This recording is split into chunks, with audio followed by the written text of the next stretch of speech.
Have you ever wanted to start something, but then something just stopped you?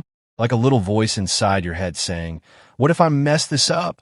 Or what if I'm just not good enough? And then what? You pull back. You give up. But why? Why do we let that fear stop us from even trying? Think about it. How many chances have you missed because of that fear? A goal, a dream, or an idea you want to chase, but let slip away because doubt got in the way. Here's a question for you. What exactly is that scary voice telling you? Is it telling you that you're weak? Or is it trying to protect you? Is that fear actually useful, or is it just a roadblock you've built yourself? There's this powerful line from Jordan Peterson, the well-known psychologist that's changed a lot of lives. It's better to do something badly than to not do it all. Sounds simple, right? But when you really think about it, how true is that? How much could that idea help break through your fears and doubts? Why do we always wait for the perfect moment to start? Has anyone ever been perfect from the very beginning? Let's take a moment to think about some of history's greatest figures. They all started somewhere, even when they failed. Thomas Edison tried thousands of times before inventing the light bulb. Winston Churchill faced defeat after defeat, but never gave up. Einstein, now a symbol of genius, struggled for years with his ideas. So why are we so afraid to start? Why we think we need to be flawless? Fear of failure, fear of judgment, fear of messing up. How are these holding us back? Maybe it's time to break those fears once and for all. To take that first step, even if you stumble. Because starting means moving forward. It means learning. It means growing. Now think about this. What's one thing you want to do but haven't started yet? What's holding you back? And most importantly, how can you push past that fear and take the leap? Right here, right now, I want us to explore those questions together, to find a new way to face fear head-on. Let's take a closer look at this quote from Jordan Peterson. It's better to do something badly than to not do it at all. You might be wondering, what does doing something badly even mean? Doesn't that just lead to messing things up and failing? The short answer is no. This doesn't mean you should always do things poorly or half-heartedly. What it really means is that starting, even if you're not perfect, is always more valuable than doing nothing at all. Here's why. When you start, you open the door to learning and growth. But if you don't start, there's no chance to improve. Those early failures, they're actually the building blocks for future success. Think about it. If you want to learn a new language, waiting until your pronunciation and grammar are perfect means you'll never speak. But when you speak, even with mistakes, you get better over time. Or if you want to paint, it doesn't matter how bad your first drawings are. Just start, practice, improve. Jordan Peterson often talks about how our society puts a huge emphasis on being perfect, which makes many people afraid to begin. But the truth is, no one starts out perfect. Everyone who's successful today has failed, stumbled, and gotten back up many times. Every attempt, even a bad one, gives you new information. You're building your skills. You're learning about yourself. So, Peterson's quote is basically a reminder. Don't let fear of starting or fear of failing hold you back. Start, learn, adjust, keep moving forward. Look at yourself right now. Think about that thing you want to do. Are you willing to give up just because you're afraid to mess up?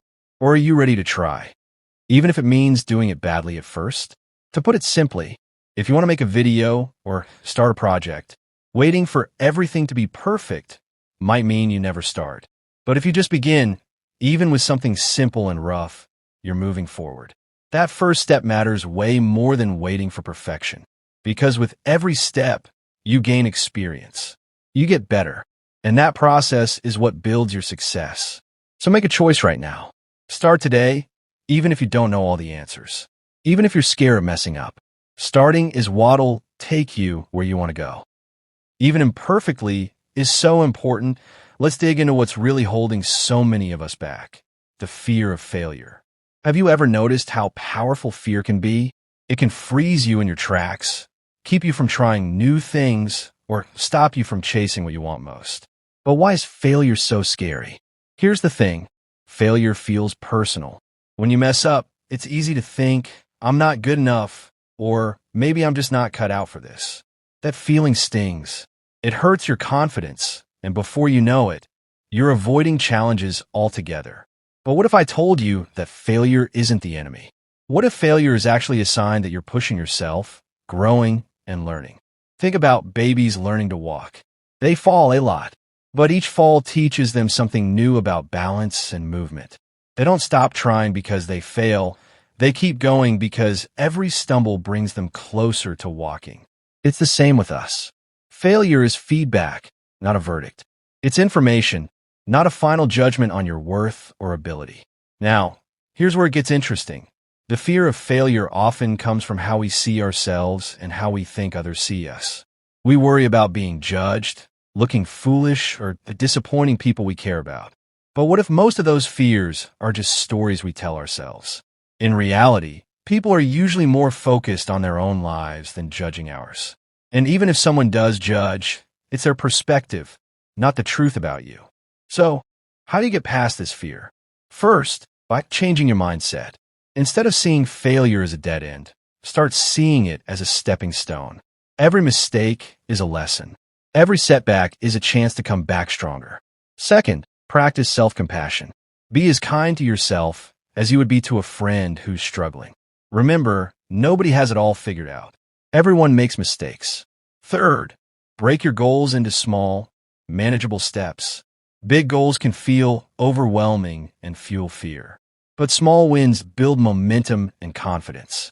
And finally, remind yourself why you started. Reconnect with your passion, your reasons, your dreams. When your purpose is clear, fear loses some of its power. So here's a challenge for you. Next time you feel that fear creeping in, pause and ask yourself, what can I learn from this? Where's the opportunity in this failure? Remember, the greatest achievements in history are full of failures behind the scenes. What sets successful people apart is not that they never failed, but that they never quit. You probably know Thomas Edison as the guy who invented the light bulb. But do you know the real story behind that huge success? A story filled with failure, frustration, and relentless effort. When Edison first started working on a light bulb, there was no guarantee he'd succeed. He experimented thousands of times. Most of those attempts failed. Believe it or not, Edison himself said he tried over 10,000 different ways before finally creating a working light bulb. Just imagine, 10,000 tries, 10,000 failures. Most people would have given up after the first, second, or third failure. But Edison, every time he failed, instead of getting discouraged, got curious and asked, why didn't this work? What can I learn? He once told a friend, I haven't failed. I've just found 10,000 ways that won't work. This different mindset was the key to his success. He didn't see failure as the end, but as necessary steps toward discovery and learning. In Edison's mind, every mistake meant getting closer to the right answer. This attitude helped him and his team finally build a bulb that could shine for hours. A breakthrough that changed the world. But Edison's success wasn't just about the light bulb. He holds over 1,000 patents, but more than anything, he's known for his perseverance and his ability to turn failure into lessons. If you fail, it means you're on the right track. If instead of fearing mistakes, you get curious and learn, you can achieve great things. So next time you want to start something, but feel scared or think you can't do it, remember Edison. Remember those 10,000 tries and failures. And know that real success means standing firm and moving forward, even when things feel tough or impossible. Now that we've talked about stories and the ideas behind failure and starting, let's get into something even more important. How you can beat the fear of starting and failing and build your own path to success. First, let me ask you, have you ever held back from doing something because you were afraid to mess up or worried about what others might think? Chances are, yeah, that's happened a lot, right? But here's the good news. You can take control of those fears and even use them to your advantage. Step 1 is changing your mindset. See, our brain is wired to seek safety and avoid change. So when you want to start something new or challenging, your brain might start saying, you can't do it. This isn't for you. Or what if you fail? But you need to learn that those thoughts are just fear talking, not reality. Step 2 is breaking your goals into smaller steps. Instead of aiming for some huge, scary goal, break your goals down into bite-sized pieces. Every small step you take is a win, and it boosts your confidence. For example, if you want to learn a new skill, don't expect to be an expert in a day. Just practice 10 minutes a day. Step 3 is consistent practice and patience. Anything worthwhile in life takes time and effort. Success is a long journey, not a quick destination. So when you face hardships and setbacks, remember that you're growing and getting closer to your goal. Step 4 is accepting mistakes and learning from them. Nobody's perfect, and everyone makes mistakes. Instead of beating yourself up, use your mistakes as lessons and try to do better next time. Step 5 is getting support from those around you. If you have friends or family who encourage you, lean on them. If not, find groups or communities that share your goals and struggles. Having people with you on the journey multiplies your motivation. Now, here's a simple exercise for you. Whenever you feel like you're falling behind or fear is creeping in, take a deep breath and tell yourself, I have the right to make mistakes. Starting is better than doing nothing. Every small step brings me closer to my goal. Remember, you're in charge of your own path. Fears and failures are just temporary obstacles. You can overcome them and reach the place you've always wanted. So, are you ready to take that next step? Start, even if it's messy, and get a little better every day. Let me tell you a story, one that might just shift the way you see your own setbacks. It's the story of a man who failed so many times. He could have been the poster child for disappointment, but instead, he became a symbol of unshakable resilience. His name? Ulysses S. Grant. At one point, Grant was just another forgotten man. He was forced to leave the army because of drinking problems. He tried his hand at farming, failed.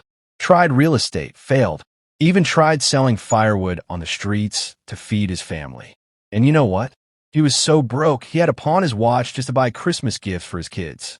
That's the kind of failure we're talking about here. Not just falling, but crashing over and over again.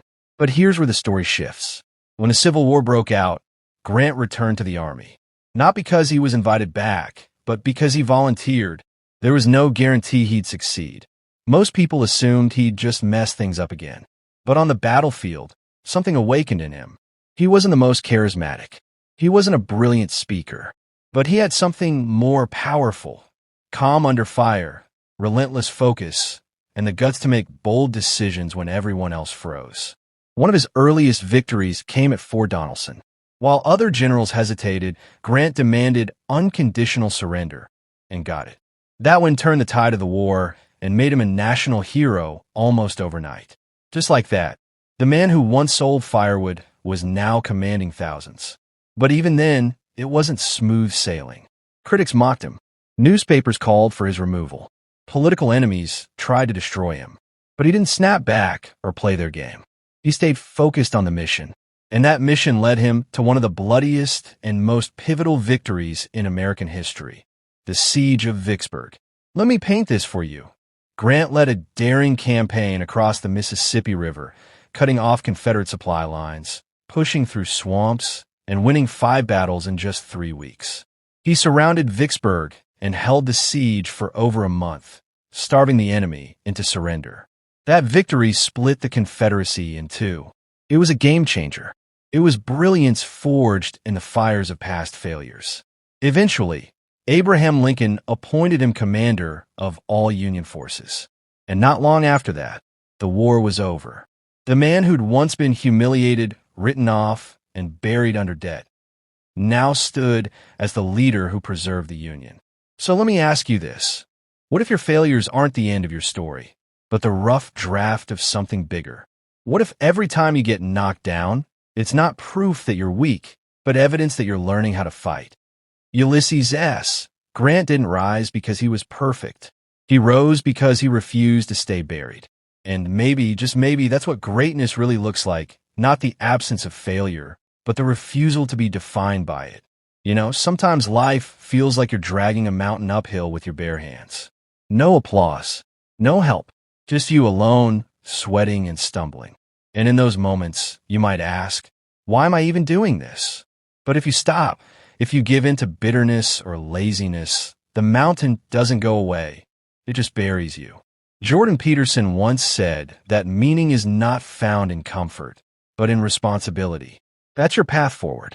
That's where your strength begins. Let's talk, just you and me. Imagine you're in a dark place. Maybe you failed, maybe people betrayed you, or maybe you betrayed yourself. Most people, when that happens, try to numb the pain. They scroll endlessly, eat junk, or blame the world. But you're listening. You're still searching. That means there's something inside you, something that refuses to die quietly. Peterson says, pick up the heaviest thing you can carry and carry it. It sounds brutal, doesn't it? But here's what he means. You need to face the thing you fear the most. Not because it will magically go away, but because by facing it, you change. You become the kind of person who can handle chaos without falling apart. You become the kind of person others can count on.